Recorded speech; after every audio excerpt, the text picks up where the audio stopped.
Hello and welcome to the Global Perspective Show. I'm John Bercia, Special Assistant to the President for Global Perspectives at the University of Central Florida. Our guest today is Micheline Slattery, human rights activist and survivor of human trafficking in Haiti and the United States. Welcome, Micheline. Thank you. Thank you for joining us today.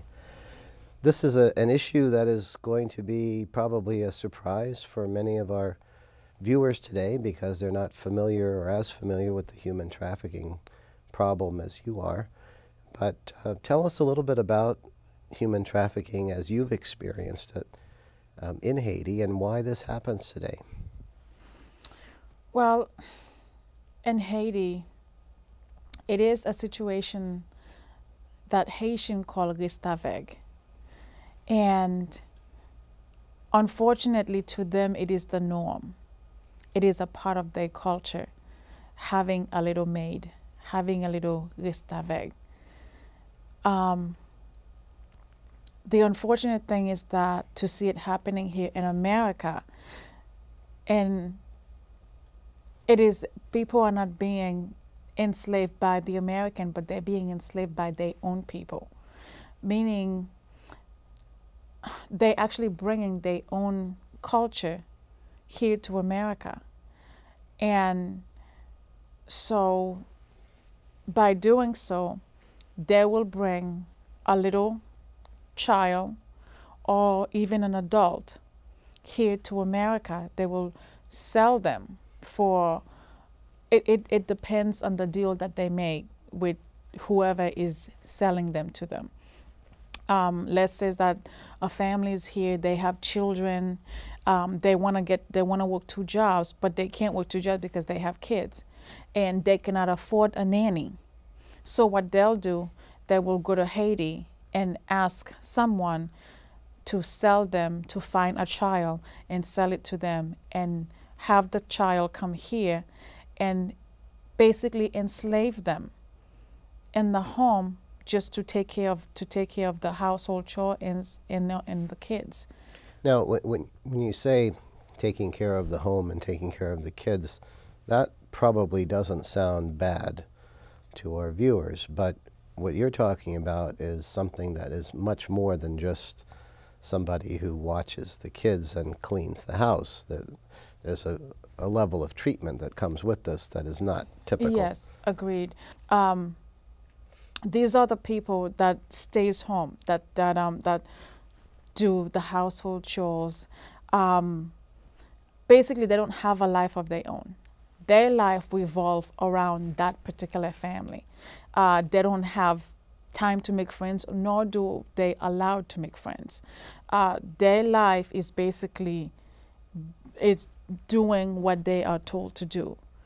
And most of the time they will get beaten if they don't do it, or it could be worse for them. So it is not just taking care of just watching children. You know, you have to wake up in the morning early. You're the first one to wake up in the morning and you're the last one to go to bed.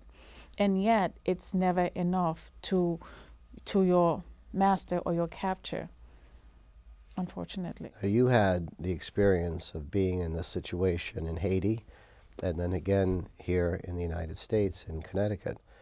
Was it worse in Haiti and better here, or just the same awful experience in both places?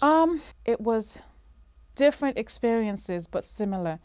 When I was in Haiti, I was much younger, and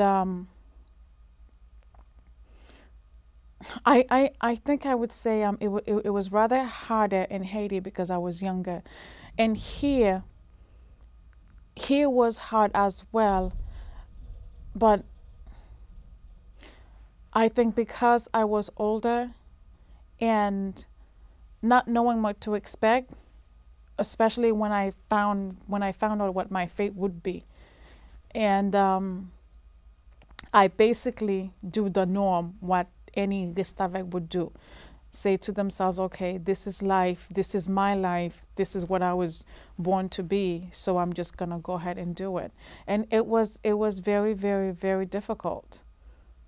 It's a situation that I don't think any human being should be living in. Could you describe a typical day that you had when you were in Haiti, when you were Restavec in Haiti? Wow. In Haiti, I was 5. I can remember.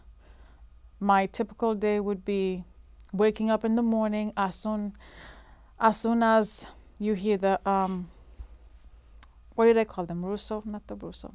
Is it the Russo? When they as soon as they sing. Oh, the rooster was crowing. As soon as the rooster would sing, I was up. I had to run for miles to get waters because there was 12 people in the house. There was 10 children that had to bathe and get ready for school. And that was my responsibility to provide water for that. And then whatever breakfast that needed to be made, I had to be there to help my aunt to make breakfast for them. So when they all went to school, of course, I had to clean the house, do the dishes, and then go back and get more water. And I would go to the plantation, gather whatever needed to be for dinner that night. So my day was always going from morning till night. I was always the first one up and the very last one to go back to bed. Mm-hmm. And did you ever go to school? I was not allowed to go to school. I was not allowed to go to school until I was, I had to be about 8 or 9 years old. Then there was another cousin who came in and got me from my aunt's house. And that is when she actually decided that because I couldn't even say the alphabet, and I was 8, I didn't know the alphabet. So she hired tutors to help me catch up throughout the summer. And then when school opened, then she put me to school. And how long were you in that situation in Haiti? I was in that situation until I was about 12, 13.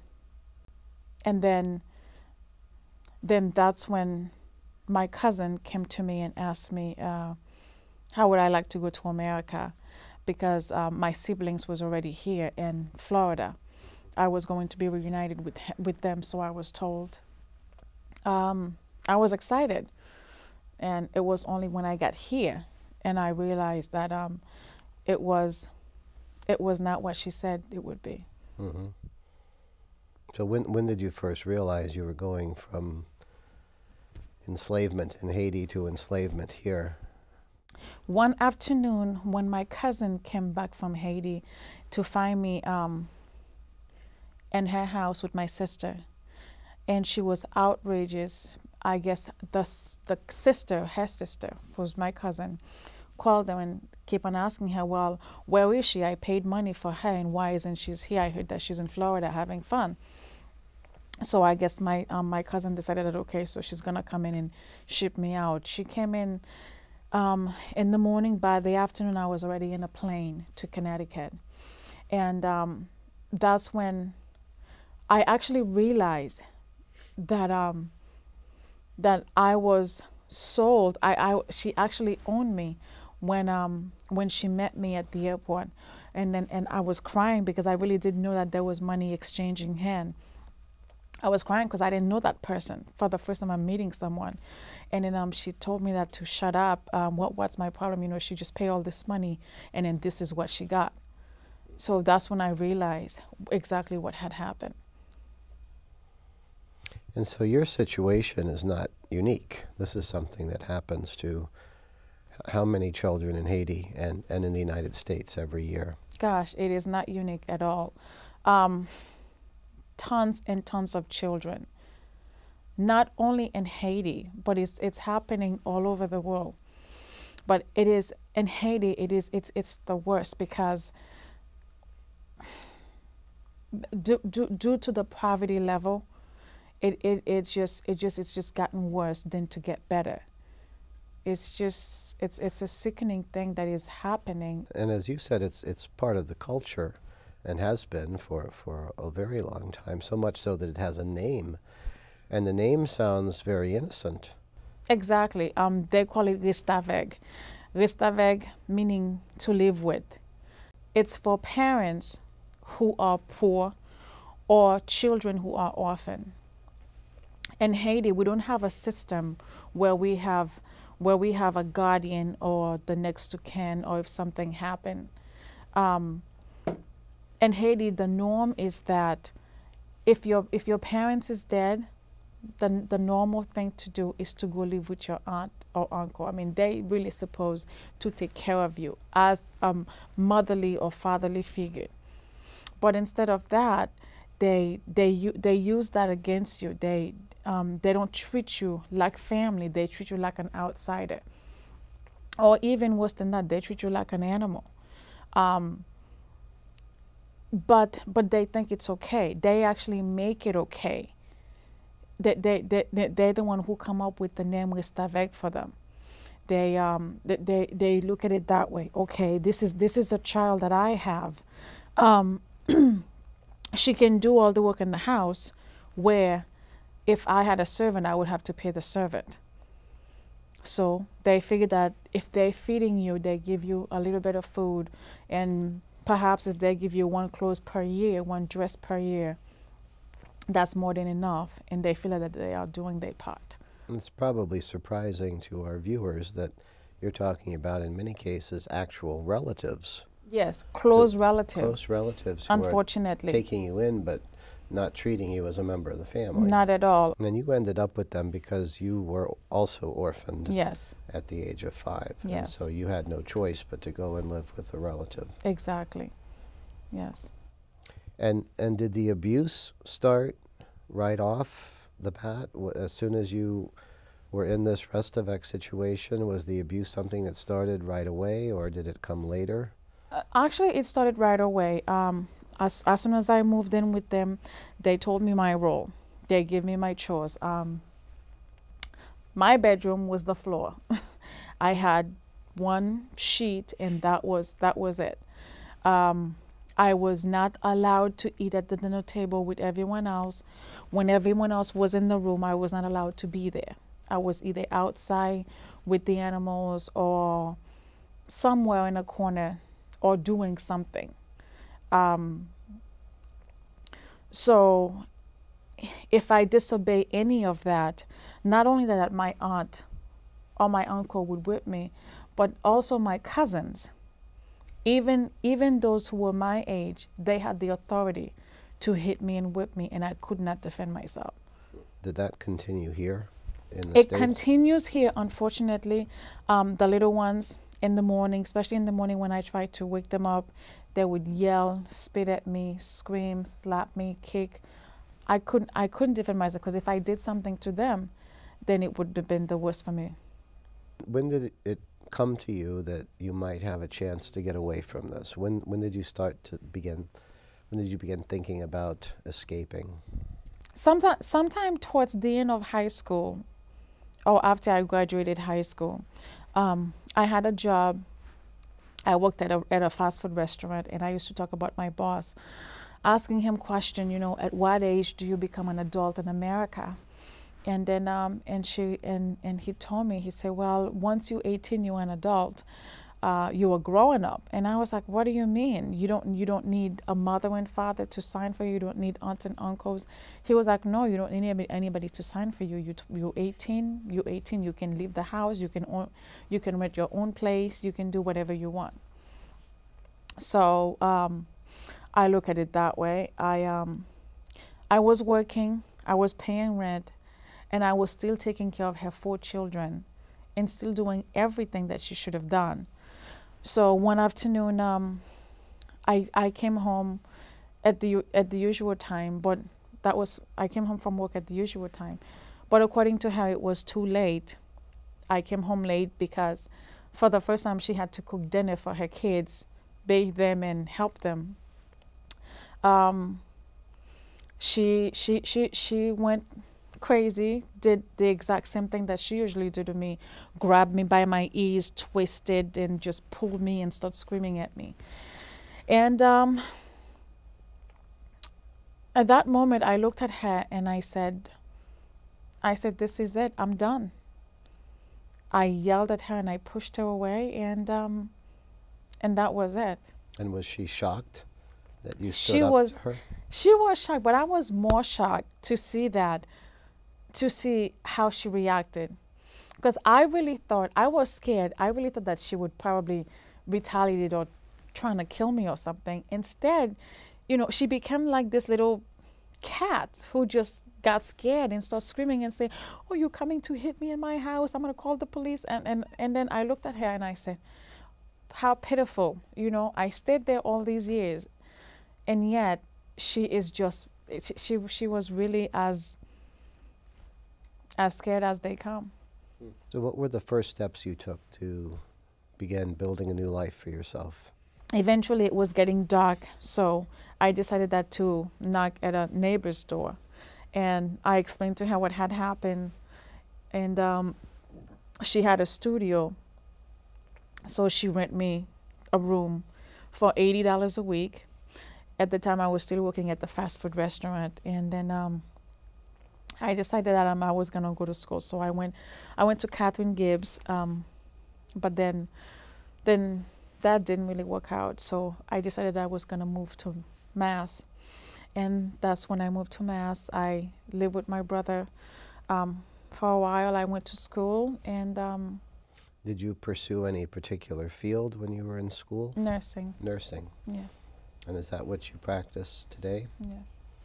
And when did you decide you wanted to go out and actually talk about this experience? Because that's relatively new. It was when I realized that I needed some type of counseling. I got involved with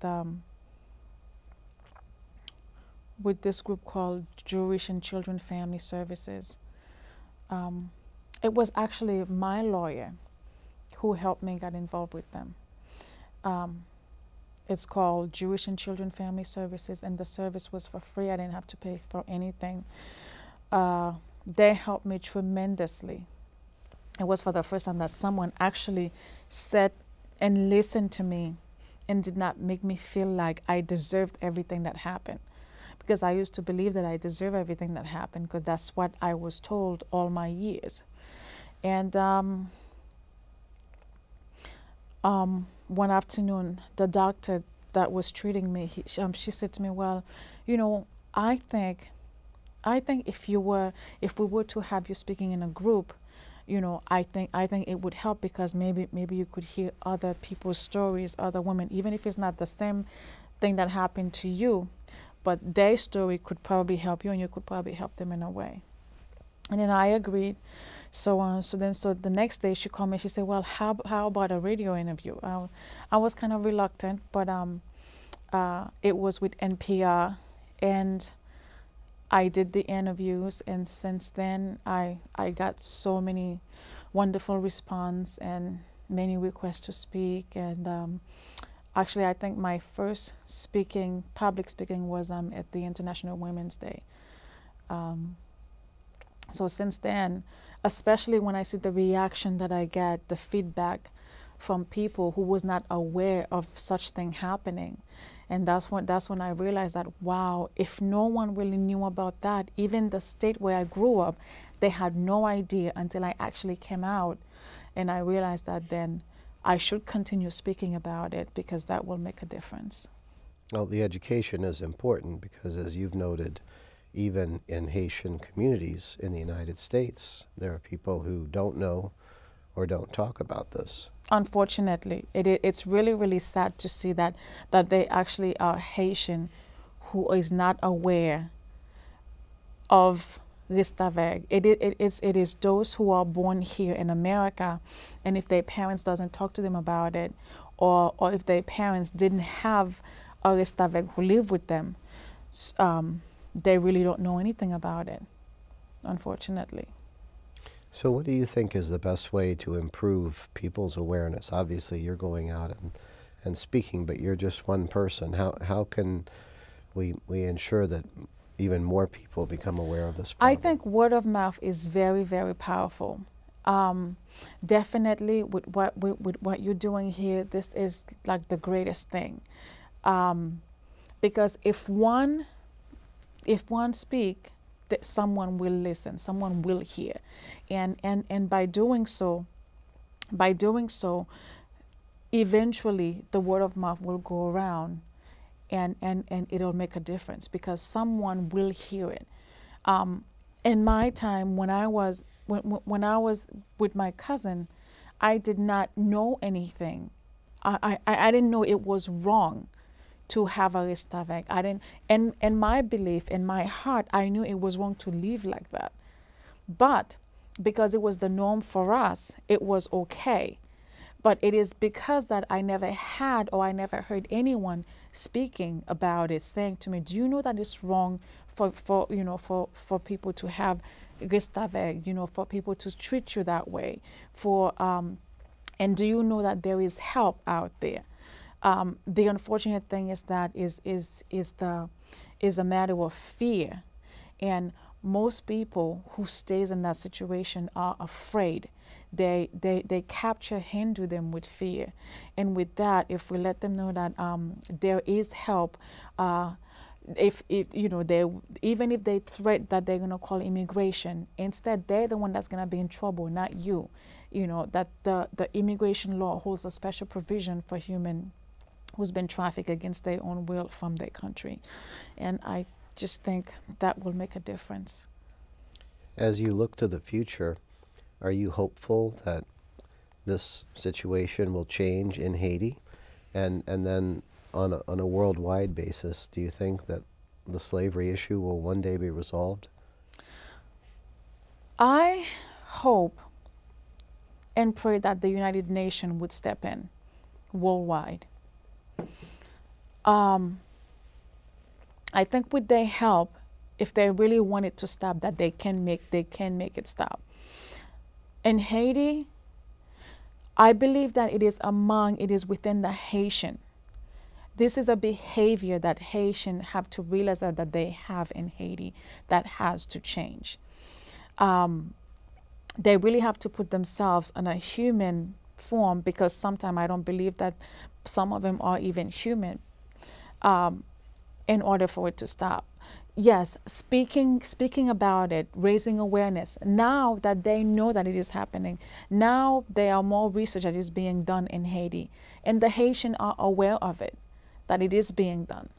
The Haitians are aware that, even though that they weren't aware that they were being taped, but then later when they realized that they heard the story, they see the story for themselves, hoping that things would change, things would get better, but instead it has gotten worse. I hope and pray that God somewhere, somehow will open the door, will do a miracle to them to change. But until they themselves realize that this is a problem, that this is the same slavery that they fought for hundreds of years ago, that they are actually, they drove the French away, and yet they are enslaving themselves. And they have to realize that among themselves in order for it to stop. So what is next for you? You've done some public speaking. You contributed to a book article on this topic. Are you thinking of writing your own book? Actually, yes, I am. I hope that will be out soon, but I don't know when. And I'm hoping to continue to do this, to speak out for as long as I can, and hopefully one day that things will change. Thank you, Micheline Slattery, for joining us today. Thank you so much for having me. And thank you. For the Global Perspective Show, I'm John Bercia, and we'll see you next time.